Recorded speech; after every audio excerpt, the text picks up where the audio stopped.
நின்றவாறே நாம் ஜெபம் செய்வோம். எங்களை அளவில்லாமல் நேசித்து வழிநடத்துகிற எங்கள் நல்ல ஆண்டவரே, மீண்டுமாக இந்த பரிசுத்த ஆராதனையிலே உம்முடைய திருமுகத்தை நாங்கள் நோக்கி பார்க்கிறோம். உம்முடைய வார்த்தைகளை நாங்கள் தியானிக்கும் போது அடியனை மறைத்து தேவனீர் வெளிப்படும், சத்தியத்தை சத்தியமாய் சொல்லவும் அதன்படி நாங்கள் வாழவும் எங்களுக்கு கிருபை தாரும்.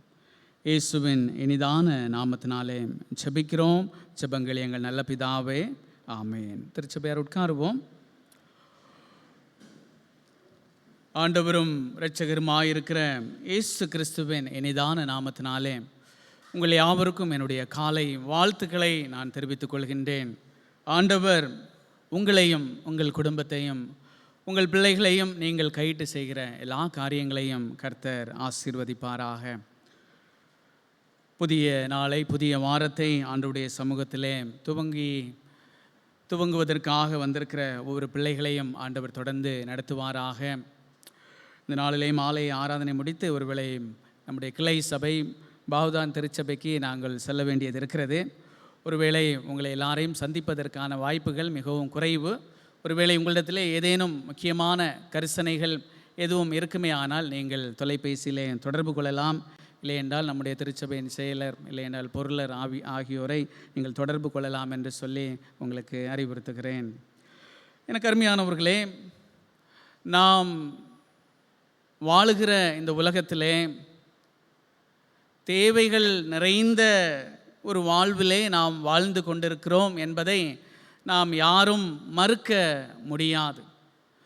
No one can deny that there is no need for me. ஒருவரும் நாம் சொல்ல முடியாது, எனக்கு தேவை இல்லை, எல்லாமே இருக்கிறது என்று சொல்லி ஒருவேளை நாம் சொல்லிவிட முடியாது. கேட்குறதுக்காகவும் சொல்கிறதுக்காகவும் நம்ம சொல்லலாம், ஆண்டவர் எங்களை அதிகமாய் ஆசீர்வதித்திருக்கிறார், நன்றாக இருக்கிறோம். ஆனால் ஒவ்வொரு மனிதர்களுடைய வாழ்விலையும் நிச்சயமாக அங்கே தேவைகள் ஒன்று இருக்கிறது, ஏதோ ஒன்று தேவை இருக்கிறது என்பதை நாம் யாரும் மறுக்க முடியாது. ஒருவேளை நாம் வாசிக்க கேட்ட முதல் வேத பகுதி ஆதியாகமம் 22வது அதிகாரம் 1 முதல் 14 வசனங்களை நாம் பார்க்கும்போது அங்கே ஒரு தெரிந்த ஒரு சம்பவம் ஆபிரகாமுடைய வாழ்க்கையிலிருந்து நாம் பார்க்க முடியும். ஒருவேளை ஆபிரகாமுடைய வாழ்க்கையிலே அதுக்கு முந்தின அதிகாரத்தில் 21வது அதிகாரத்தை சாப்டர் 21 நீங்கள் திருப்பிக் கொள்வீர்களானால், all those needs, all those primary requirement it has been given by the Lord.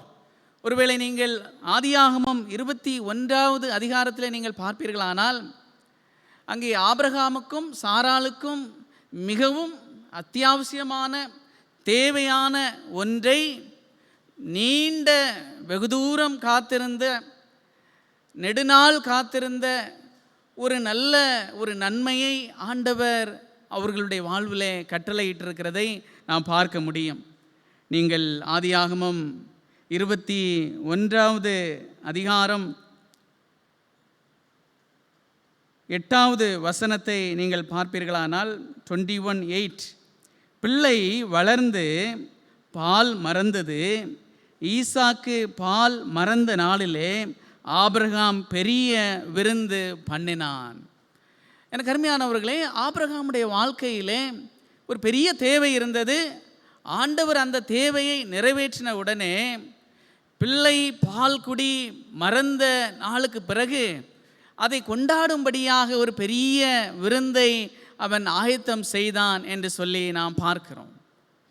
ஆனால் நாம் இன்றைக்கு வாசிக்க கேட்ட 22வது அதிகாரம் சாப்டர் 22ல் நம்ம பார்க்கும்போது அங்கே ஆபிரகாமுக்கு இன்னொரு பெரிய தேவை காத்திருக்கிறது என்று சொல்லி நாம் பார்க்கிறோம். there is yet another need.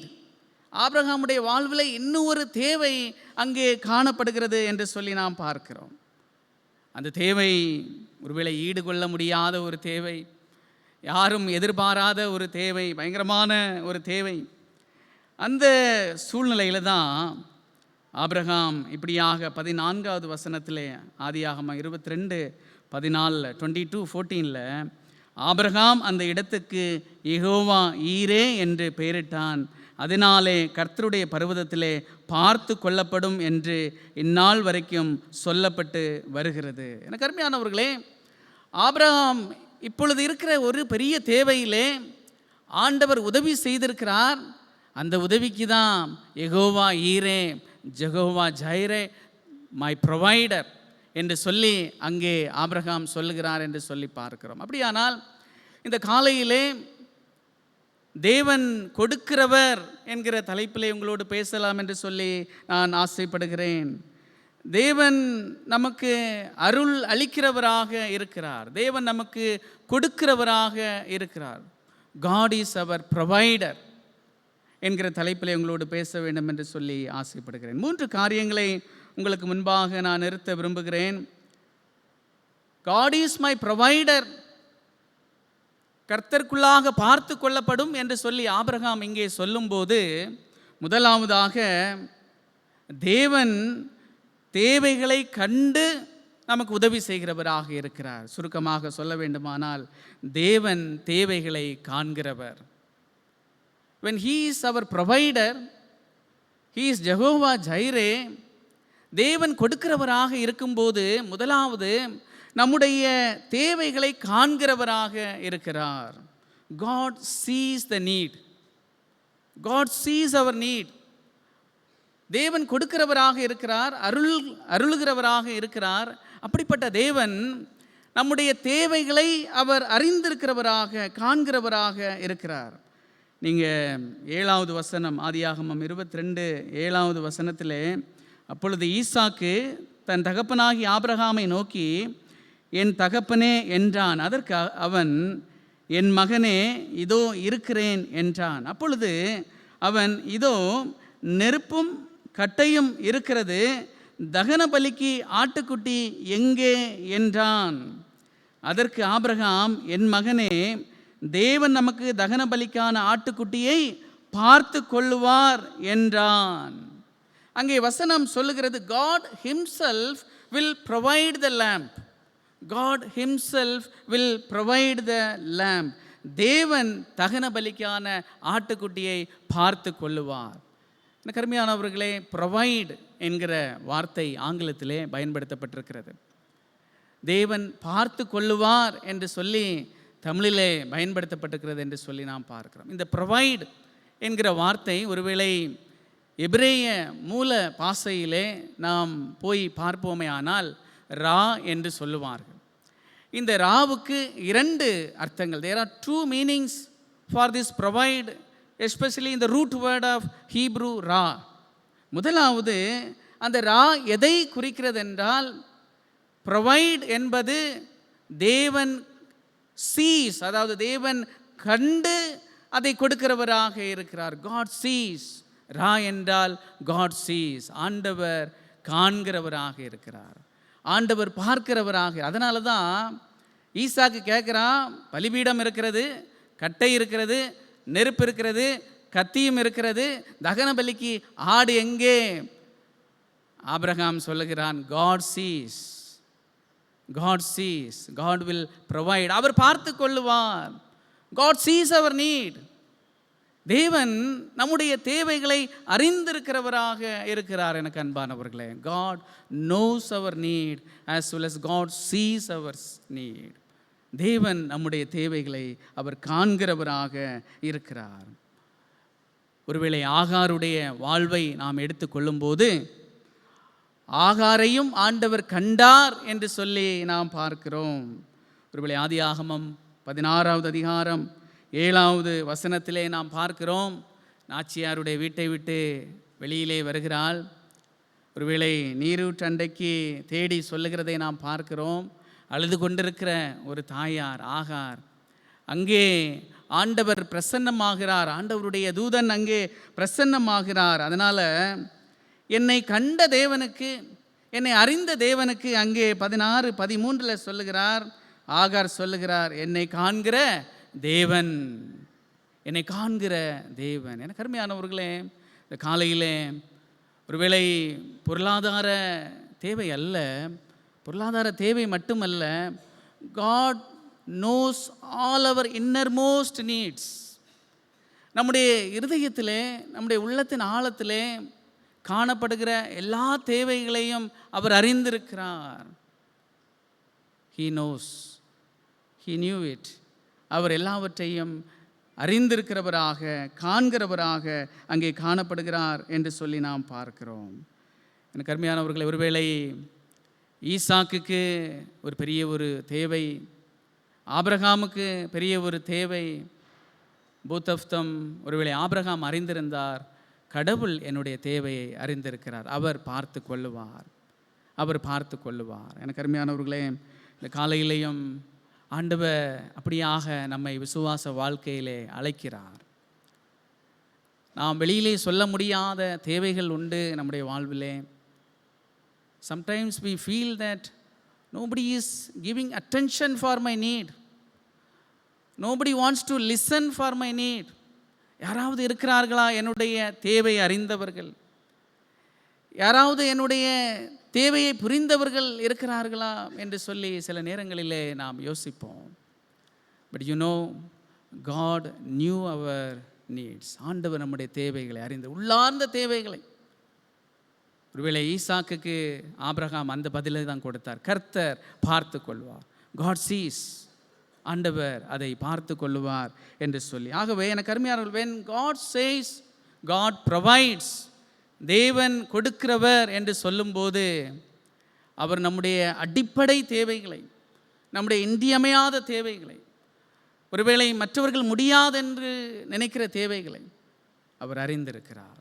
அதே நேரத்தில் அவர் காண்கிறவராக காணப்படுகிறார். ஒருவேளை அன்னாள் ஆண்டவருடைய சமூகத்திலே தன்னுடைய இருதயத்தை ஊற்றி ஜெபித்தாள் என்று சொல்லி பார்க்கிறோம். அவளுடைய ஜெபத்திலையும் ஒன்றை நாம் கற்றுக்கொள்ள முடியும். நீங்கள் 1 சாமுவேல் 1வது அதிகாரம் 11வது வசனம், 1 சாமுவேல் சாப்டர் 1:11 அந்த பிரேயரை கொஞ்சம் வாசிங்க. சேனைகளின் கர்த்தாவே, தேவரீர் உம்முடைய அடியாளின் சிறுமையை கண்ணோக்கி பார்த்து, மறுபடியும் வாசிங்க, தேவரீர் உம்முடைய அடியாளின் சிறுமையை கண்ணோக்கி பார்த்து. போதும், தேவரீர் உம்முடைய அடியாளின் சிறுமையை கண்ணோக்கி பார்த்து. That means nobody wants to listen my situation.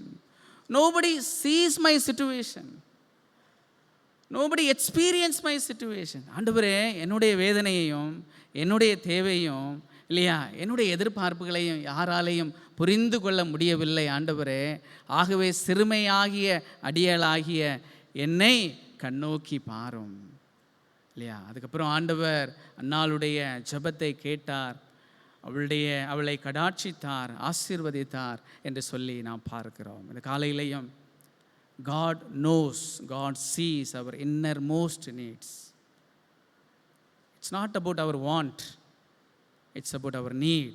இந்த காலையிலே ஒருவேளை ஒரு தேவையோடு ஆண்டவருடைய சமூகத்தில் யாரும் என்னை கண்டு கொள்ளவில்லை, ஒருவேளை இது எனக்கு சந்திக்கப்படவில்லை, யாரிடத்திலே நான் சொல்ல முடியவில்லை. But God knows, God sees. தேவன் காட் ப்ரொவைட்ஸ் என்று சொல்லும்போது காட் சீஸ். இரண்டாவது, ப்ரொவைட் என்று சொல்லும்போது இங்கே இந்த ரா என்கிற வார்த்தை ஒருவேளை அடுத்தது என்ன சொல்லுகிறது என்றால் சந்திக்கிறார். That means he meets. He not only sees, he also meets. அவர் காண்கிறவர் மட்டுமல்ல, அதே நேரத்தில் அவர் தேவைகளை சந்திக்கிறவராக இருக்கிறார்.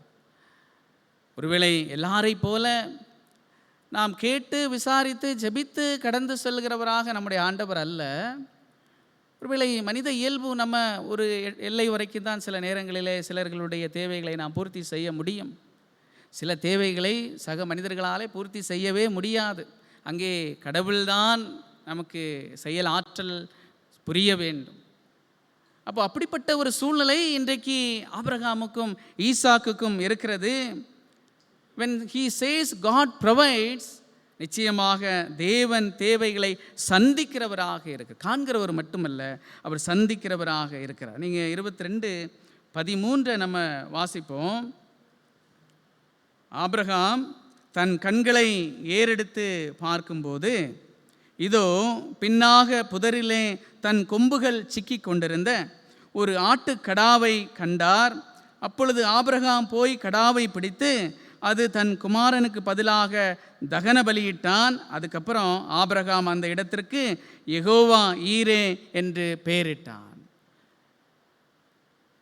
எனக்கு அருமையானவர்களே, இந்த சம்பவத்தை நாம் முற்று கவனித்து பார்க்கும்போது ஆண்டவர் இல்லையா, ஆபிரகாம் ஈசாக்குடைய தேவையை அறிந்தவர் மட்டுமல்ல, கண்ணோக்கி பார்த்தவர் மட்டுமல்ல இல்லையா, அதை சந்தித்தார் என்று சொல்லி நாம் பார்க்கிறோம்.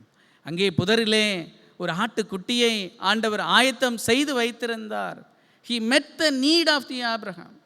He met the need of the Isaac. அப்படியானால் ஆபிரகாமை சந்தித்த ஆண்டவர், ஈசாக்கினுடைய தேவையை சந்தித்த ஆண்டவர், இந்த நாளிலேயும் ஆண்டவர் நம்மை காண்கிறவர் மட்டுமல்ல, நம்முடைய தேவையை சந்திக்கிறவராகவும் இருக்கிறார். எனக்கு அருமையானவர்களே, want and need, there is a difference. But I am talking about the need. It's not about want. ஒருவேளை ஆபிரகாமுக்கும் ஈசாக்குக்கும் இங்கே it's not a want, it's a need. அங்கே தேவை என்பதை நாம் அறிந்து அந்த தேவையை ஆண்டவர் அங்கே சந்தித்தார். எனக்கு அருமையானவர்களே, we may have lot of list, we may have lot of wish list இல்லையா. சில நேரத்தில் நம்ம அமேசான், அதே போல் ஃப்ளிப்கார்ட் இல்லையா, இப்படி நிறைய நமக்கு ஆப்ஸ் எல்லாம் இருக்குது. அங்கே ஒரு ஆப்ஷன் வச்சுருப்பாங்க, கார்ட் இல்லையா. அதை நம்ம என்ன செய்யலாம், நம்ம விஷ் லிஸ்ட், அதாவது நமக்கு தேவையான காரியங்களை உடனே நம்ம வாங்க வேண்டிய, ஆர்டர் பண்ண வேண்டிய, பை பண்ண வேண்டிய அவசியம் இல்லை. we can save it in the cart. ஒருவேளை நாம் அந்த விஷ் லிஸ்ட்டில் நம்ம என்ன செய்யலாம், சேவ் பண்ணி வைத்து கொள்ளலாம். we have some provisions like that இல்லையா. சில ஆப்புகள் எல்லாம் அப்படி இருக்கிறது. அதனால் மறக்காமல் என்ன செய்வாங்க, எல்லாரும் ஆர்டர் பண்ணுவாங்க. அது வேறு ரிமைண்டர் வேறு வந்துக்கிட்டே இருக்கும். நீங்கள் ஏற்கனவே கார்ட்டில் போட்டு வச்சுருக்கிறீங்க, பை பண்ண போகிறீங்களா இல்லையான்னு சொல்லி நமக்கு ரிமைண்டர் வேறு வந்து கொண்டு இருக்கும். ஆனால் எனக்கு அருமையானவர்களை, இங்கே நம்ம பார்க்கும்போது God provides the need என்று சொல்லும்போது, இந்த விஷ் லிஸ்ட்டையும் தாண்டி, விஷ் லிஸ்ட்டே மறந்து போனாலும், இந்த கார்ட்டை ரிமைண்டர் அனுப்புறதுக்கு மறந்து போனாலும், ஆண்டவர் அவருடைய பிள்ளைகளுடைய தேவைகளை என்ன செய்ய மாட்டார், மறக்கவே மாட்டார். He will meet our needs. சில நேரங்களிலே காலதாமதம், நம்ம எதிர்பார்க்கறது போல உடனே தேவைகள் சந்திக்கப்படுவதில்லை. சில நேரங்களிலே நாம் எதிர்பார்ப்பதை போல ஆண்டவர் பதிலளிப்பதும் இல்லை. சில நேரங்களிலே நாம் எதிர்பார்ப்பதை போல ஆண்டவர் தருகிறதும் இல்லை. ஆனால் ஒருவேளை மறந்து போனாலும் ஆண்டவர் அவருடைய பிள்ளைகளுடைய தேவைகளை சந்திப்பதிலே மறக்க மாட்டார். He will come in different directions. He will bless us in different way. அவர் ஒருவேளை நாம் கேட்கிறதை தரவில்லை என்றால் He will bless us in another way. ஏதாவது ஒரு விதத்தில் நம்முடைய தேவைகளை அறிந்து நமக்கு சந்திக்கிறவராக அவர் காணப்படுகிறார் என்று சொல்லி பார்க்கிறோம். இந்த கதையில் நீங்கள் பார்த்தீங்கன்னா 3 பேரும் தேவையில் இருக்காங்க. 3 நபர்களும் தேவையோடு இருக்கிறார்கள். கடவுளுக்கு பலி வேண்டும் இல்லையா, ஈசாக்குக்கு ஆடு வேண்டும், ஆபிரகாமுக்கு கீழ்ப்படிய வேண்டும். கடவுளுக்கு பலி வேண்டும், ஆபிரகாமுக்கு ஆண்டவருக்கு கீழ்ப்படிய வேண்டும், ஈசாக்குக்கு அவனுக்கு பதிலாக ஒரு ஆட்டுக்குட்டி வேண்டும். 3 பேருடைய தேவைகளும் அங்கே சந்திக்கப்பட்டது என்று சொல்லி பார்க்கிறோம். That is the amazing God that we have. When he says God provides என்று சொல்லும்போது அவர் ஆச்சரியமாக, அவர் அதிசயமாக நம்முடைய தேவைகளை என்ன செய்கிறார், அவர் சந்திக்கிறவராக காணப்படுகிறார். நம்ம இன்றைக்கி வாசிக்க கேட்ட ஒருவேளை நிருப பகுதியை நாம் எடுத்துக்கொள்வோமேயானால், ஆண்டவர் அங்கே வித்தியாசமாக he provides in a different way. அங்கே என்ன ப்ரொவைட் பண்ணியிருக்கிறார் என்று சொல்லி நம்ம பார்ப்போமேயானால், ஒருவேளை ரோமர் நாம் திருப்பிக் கொள்ளுவோம். ரோமர் 6வது அதிகாரம் வசனங்கள் 12 முதல் 23 வசனங்களை நம்ம பார்க்கும்போது, பரிசுத்த பவுல் ரோமாபுரியருக்கு எழுதும்போது இப்படியாக இந்த அதிகாரங்களை சொல்ல விரும்புகிறார். ஒருவேளை நம்ம எல்லாவற்றையும் வாசிக்கவில்லை. அங்கே இப்படியாக சொல்லுகிறார், ரட்சிப்பு என்பது நியாயப்பிரமாணத்தினாலேயோ ஒருவேளை கிரியையினாலோ வருவதல்ல, ரட்சிப்பு விசுவாசத்தினாலே இயேசு கிறிஸ்துவின் மேலே வைத்திருக்கிற அவர் தருகிற கிருபையினாலே நமக்கு ரட்சிப்பு வருகிறது. பவுல் ரோமருக்கு என்ன சொல்ல விரும்புகிறார் என்றால், salvation will be provided not by the merit, not by the work, not by the commandments. Rather, salvation is provided purely by the grace of God, the faith that we have in. அதுதான் பவுல் ரோமாபுரியருக்கு சொல்லுகிறார், ஆண்டவர் உங்களுக்கு ஒரு கொடையை தந்திருக்கிறார், ஒரு ஆசீர்வாதத்தை தந்திருக்கிறார், ஒரு வரத்தை தந்திருக்கிறார். அது என்னவென்றால் ரட்சிப்பு. அந்த ரட்சிப்பு கிரியையினால் அல்ல, அந்த ரட்சிப்பு ஒருவேளை நம்ம மெரிட்டினால் அல்ல, ஆனால் நியாயப்பிரமாணத்தினால் அல்ல, ஆனால் தேவன் மேல் வைத்திருக்கிற விசுவாசத்தினாலேயும் கிறிஸ்து இயேசு கிருபையாக, by the grace of God we are redeemed, by the grace of God we have received the salvation. அதை தான் பவுல் ரோமாபுரியருக்கு சொல்லுகிறார். எனக்கு அருமையானவர்களே, ஆபிரகாமுக்கும் ஈசாக்குக்கும் அவர்களுடைய லைஃப், அவர்களுடைய தேவைகளை அந்த நாளிலே அன்றைக்கு சந்தித்தார். ஆனால் பவுல் சொல்லுகிறார், what we need today, it is the salvation. முடிவு பரியந்தம் வரை தன்னுடைய ரட்சிப்பை காத்து கொள்கிறவன் தானே இல்லையா ஒருவேளை நித்தியத்தை அடைகிறான் என்று சொல்லி நாம் பார்க்கிறோம். எனக்கு அருமையானவர்களே, today we are blessed. Nobody can say that God has not blessed me. ஆண்டவர் ஏதாவது ஒரு விதத்தில் நம்மை ஆசீர்வதித்திருக்கிறார். But it is more important. ஒருவேளை இங்கே கிடைக்கிற எல்லா ஆசீர்வாதங்களும் it will be vanished in part of time. ஒருவேளை இங்கே உலகத்திலே நாம் நினைக்கிற ஆசீர்வாதங்கள், நாம் எதிர்பார்க்கிற ஆசீர்வாதங்கள் சில நேரங்களிலே மட்டுமல்ல, ஒரு குறிப்பிட்ட காலத்திலே அது மறைந்து போகிறதாக காணப்படுகிறது. But what Paul is talking about, when God provides, it is about the eternal salvation. ஆண்டவர் அவருடைய ரட்சிப்பை நமக்கு தந்திருக்கிறார். நானும் நீங்களும் இன்றைக்கு ரட்சிக்கப்பட்டிருப்பீர்களானால், ரட்சிக்கப்பட்ட பிள்ளைகளாக ஆண்டவருடைய சமூகத்தில் வந்திருக்கிறோமே ஆனால், that is the wonderful provision that we have received from the God. இது ஒரு பெரிய ஒரு கிஃப்ட்டு நம்ம கிடைச்சிருக்கு. நம்ம ரட்சிக்கப்பட்டிருக்கிறோம். ஆண்டவர் அந்த சந்தோஷத்தை நமக்கு தந்திருக்கிறார். So no need to be worry about it. அதனால தான் நான் முதலாவது ஆராதனை ஆரம்பிக்கும் போது சொன்னேன், முதலாவது தேவனுடைய ராஜ்யத்தையும் நீதியையும் தேடுங்கள், அப்பொழுது இவைகளெல்லாம் உங்களுக்கு கொடுக்கப்படும். எனக்கு அருமையானவர்கள், God provides the need. தேவன் தேவைகளை சந்திக்கிறவராக காணப்படுகிறார். மூன்றாவதாக, when he says God provides, தேவன் கொடுக்கிறவர், தேவன் அருளி செய்கிறவர் என்று சொல்லும்போது ஆண்டவர் ஆச்சரியமாக தேவைகளை சந்திக்கிறார். God provides in unexpected way. God provides in a wonderful way. ஆண்டவர் ஆச்சரியமாக அவர் தருகிறவராக, அவர் நம்மை போஷிக்கிறவராக காணப்படுகிறார் என்று சொல்லி நாம் பார்க்கிறோம். எனக்கு அருமையானவர்களே, யோசித்து பாருங்கள். இந்த கதையில் ஆபிரகாமும் ஈசாக்கும் மோரியா மலைக்கு மேலே போகிறாங்க, தகனத்துக்கு எல்லாமே ரெடி பண்ணுறாங்க. அது வரைக்கும் ஆபிரகாமுடைய கண்ணுக்கும் ஆட்டுக்குட்டி தென்படலை, ஈசாக்குடைய கண்ணுக்கும் ஆட்டுக்குட்டி என்ன செய்யலை, தென்படவில்லை. அப்படி ஒருவேளை ஆபிரகாம் தான் மெய் மறந்து போய்விட்டார். He is not in his sense. ஒருவேளை எப்படி நான் போய் என்னுடைய சொந்த பையனை நான் பலி கொடுக்க போகிறேனோ என்று சொல்லி ஒருவேளை எண்ணி இருக்கலாம் Abraham. There is no second thought for Abraham.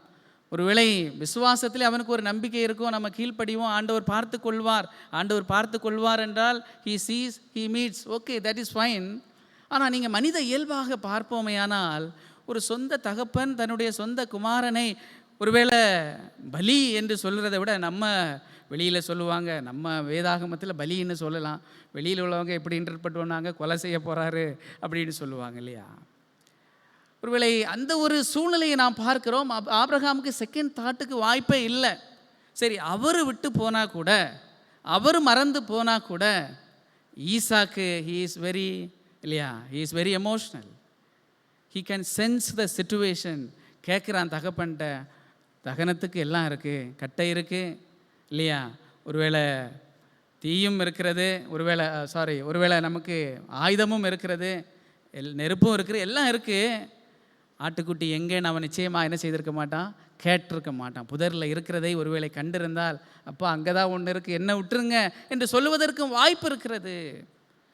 See the amazing way the God is இல்லையா redeeming the people. ஒருவேளை ப்ரொவைட் பண்ணுறதை நம்ம பார்க்கும்போது, அங்கே புதரிலே ஒரு ஆட்டுக்குட்டியை ஆண்டவர் கொடுத்தார். See, this is the way. ஆண்டவரை பின்பற்றி போகிற பிள்ளைகளை இல்லையா, ஆபிரகாம் கீழ்ப்படிந்தான், ஆபிரகாம் ஒருவேளை அர்ப்பணித்தான், ஒருவேளை ஆபிரகாம் ஆண்டவருக்கு எதிர்பார்த்து இருந்தான், விசுவாசமாக இருந்தான்.